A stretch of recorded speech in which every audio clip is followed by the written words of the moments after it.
Hey friends, welcome back to my YouTube channel. Today I'm going to be switching my tanks of some of my animals. My turtle is currently in a 40-gallon breeder, which is a mild issue since how she is 7.5 to 8 inches long, her shell is. And the rule of thumb is 10 gallons per inch of shell on the turtle.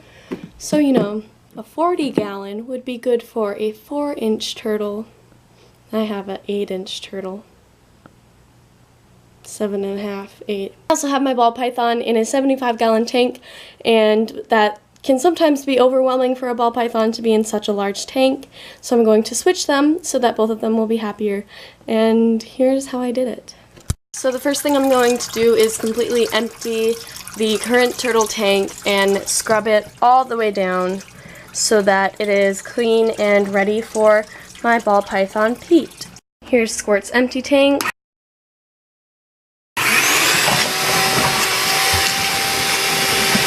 Okay, I just got done wiping the entire tank down with a mix of vinegar and water, about 50-50, and scrubbed it down. There was a lot of water stain on it because it was a tank that held all water. So there was a lot of water stains all over it, so I had to really scrub to get that off. But it's looking pretty good. I'm gonna let it sit here. I'm gonna go eat and let it sit, and then I'll rinse it off. Okay, so now what I'm going to do is take my spray bottle and just spray down all over the glass to get the vinegar off, because we don't want to put a snake in here when it smells super strong of vinegar. So now that the tank is completely clean, the only thing left to do is handle this situation. So this tank was a turtle tank, so it was built to have a filter hanging here, and it did for its entire days as a turtle tank, but now it's a snake tank, and that's not really going to work with our slithery little noodle. So what I'm going to do is take some cardboard and duct tape it.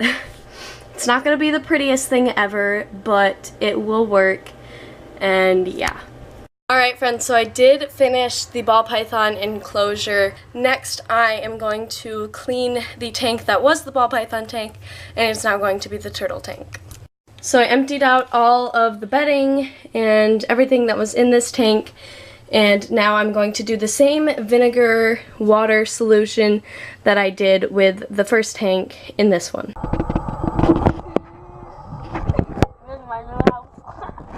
Now I have wiped the tank down with water again, and just to make sure, you know, it's nice and clean. So yeah, now we're going to start adding water for the tank and the rocks and everything that's going to go in the tank, and then eventually the turtle. Here is the python tank. There's Pete chilling in his new setup. Hey Pete, what's up, fam? And there Squirt goes into her new tank, checking it out. Look at that neck. Oh,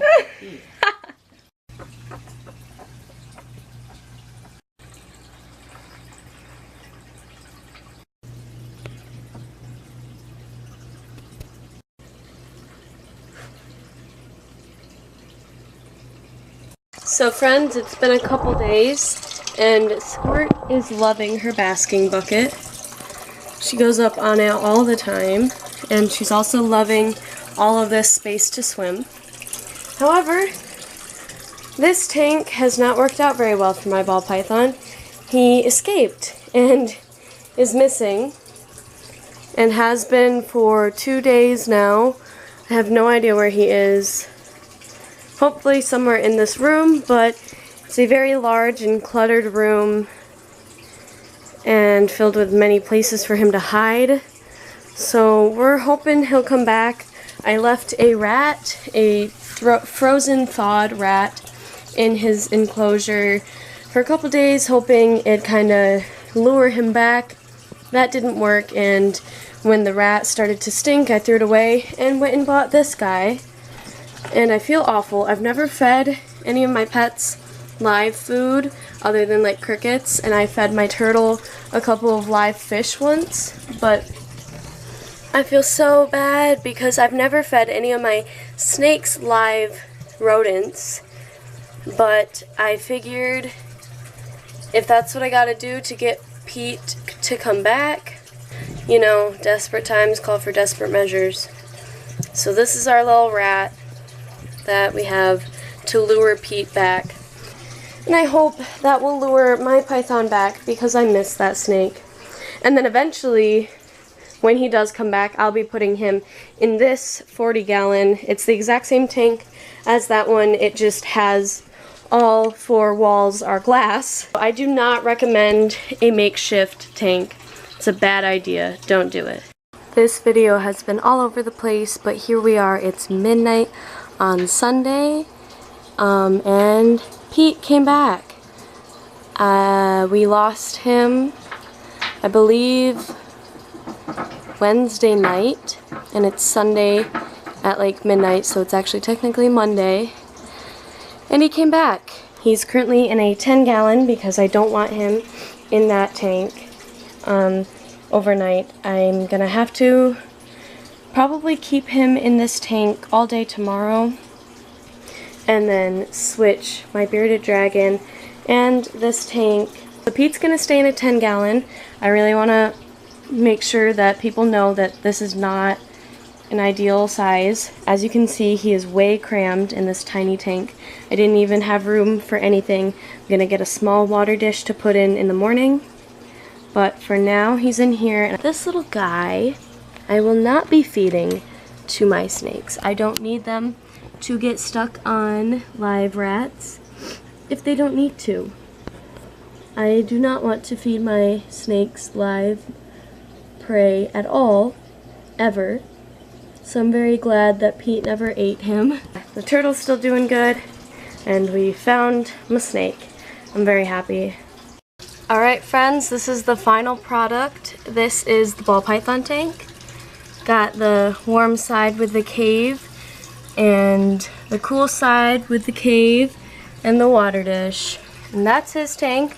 A nice, small, cozy 40-gallon. And Squirt is still absolutely loving all of the space she has to swim around, and she uses this bucket like so much more than I thought she would. Almost every single time I'm down here, she's up here basking. She absolutely loves it, and that makes me very excited because that means I didn't do a bunch of work for nothing. Alright, thank you guys for watching this video. Please learn from my mistakes. Please do not put your snake in an enclosure that has a duct tape or cardboard wall. If your enclosure is not secure and there is a even slight possibility of your pet getting out of it, do not put it in there because it is not worth the stress of losing that animal. It's stressful for you, it's stressful for the animal, it's not healthy for that animal, it's obviously not safe. It wasn't even healthy for me, boy. That was Squirt diving into her thing. It wasn't even healthy for me. I was freaking out. I was like, yeah, it was not a good time.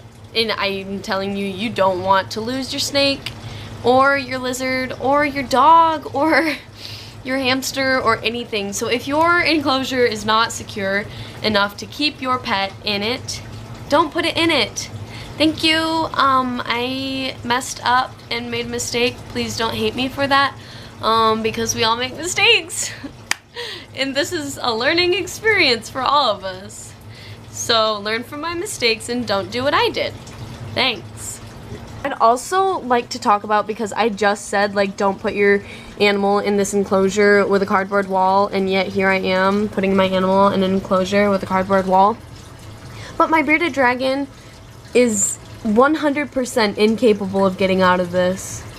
But my bearded dragon cannot even climb up that high to that, because this is glass up to here, up until you see this owl duct tape, it's glass. She cannot climb this high to even get to the duct tape or the cardboard. So like, it's fine guys, it's fine. Don't worry about us.